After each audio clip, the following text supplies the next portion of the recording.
We begin with a look at the extraordinary life of St. Elizabeth Ann Seton.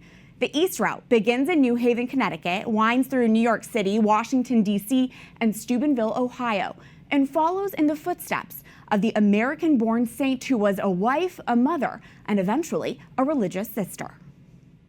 Nestled in bustling Manhattan, the Sisters of Life run their New York crisis pregnancy mission out of a saintly shrine. It's really a privilege to be walking up to the front door every day and to see that sign that says the home of St. Elizabeth Ann Seton. Inside this portion of the shrine, there's a nice illustrated life of St. Elizabeth Ann Seton. What's now a chapel used to be St. Elizabeth Ann Seton's former home.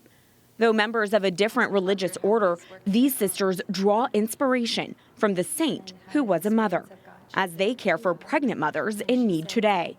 She's just such a unique saint in that she was a mother first, and then she became a religious sister. So just that beautiful combination of motherhood, physical motherhood, but then also spiritual motherhood. Elizabeth Ann Bailey was born in New York City in 1774 to a prominent Episcopal family. Betty Bailey, as she was called, lost her mother at the age of 3. At 19, she married wealthy businessman William Maggie Seton. The toast of the town, they were neighbors with Alexander Hamilton and socialized with George Washington. The Setons had 5 children. When William got tuberculosis, the couple sailed to Italy in hopes of improving his health. But upon their arrival, were forced to quarantine, and William died shortly after. This time was pivotal in Seton's spiritual journey. It was in Italy where the suddenly widowed Elizabeth was immersed in Catholic culture for the first time, and where she encountered the Eucharist. She shares once that she was out walking and there was a Eucharistic procession, and without thinking she knelt down and cried out to the Lord that if he was really there to bless her. She's a great Eucharistic saint. Her conversion happened when she saw a Eucharistic pilgrimage. Anglican priest behind her said something disparaging about the Catholics who thought that really Jesus Christ was passing by. And at first, she just thought that, hey, that's not a very kind thing to say.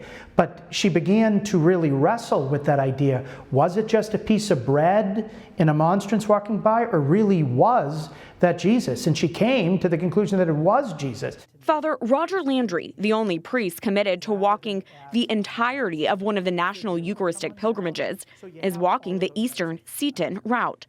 He prays their Eucharistic processions spark the faith of future saints, like it did for Seton herself. Elizabeth Ann Seton converted to Catholicism in 1805 upon her return back to the U.S., where she was socially ostracized for her faith and faced financial hardships. A few years later, Elizabeth moved to Emmitsburg, Maryland, and founded the Sisters of Charity of St. Joseph's, the first community for religious women established in the U.S. The sisters opened a free Catholic school for poverty-stricken girls, the beginning of Catholic education in the new country. Mother Seton, as she became known, died from tuberculosis in 1821 at the age of 46. And in 1975,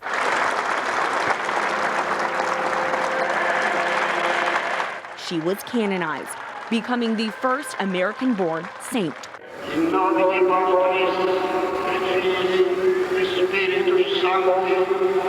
Seton Route pilgrims will follow in the saint's footsteps. The pilgrimage path includes a stop at the Seton Shrine in New York with the Sisters of Life.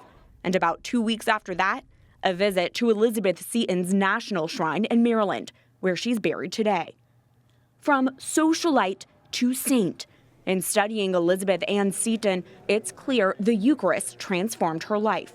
On the night that she received Jesus for the first time, that she said, "At last, he is mine and I am his." On her deathbed, she had her bed put in such a place that it was near the chapel that she could look through the door and see the tabernacle. That is the depth of her love for Jesus and the Eucharist, and that the stirrings of that faith were born earlier, but really here in Lower Manhattan. Mother Seton continues to leave her mark on the U.S. today.